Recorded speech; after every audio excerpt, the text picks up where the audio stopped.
This video is going to function as both a progress update as well as a demonstration of some of the techniques I'm using to help develop my pancake split.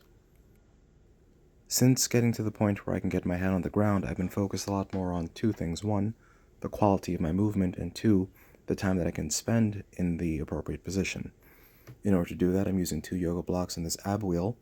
What the ab wheel is doing is giving me some context and a visual cue so that I can focus on reaching forward instead of getting down.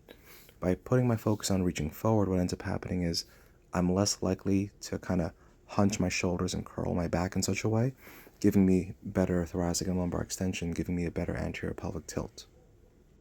The real cool thing about this is by focusing on pushing the roller forward, I end up going deeper more comfortably than if I were to focus on depth per se. The other tool I'm making use of here is the pair yoga blocks. What I'm doing with the yoga blocks is giving myself a point of contact so that I know for as long as I can maintain the technique, I want to try to lead with my belly, as in an ideal situation, let's pretend I'm really good at this movement, which I'm clearly not yet.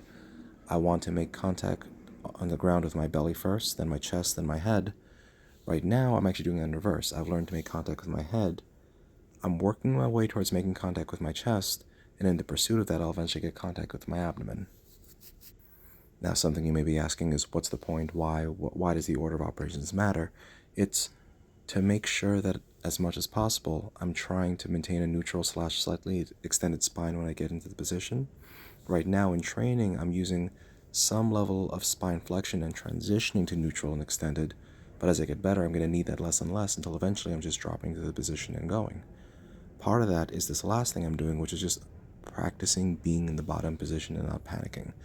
One of the fascinating parts of this training is the first couple times I got down here, honestly, it was hard to breathe. So here I am just down in the bottom position, practicing being calm, practicing being silent.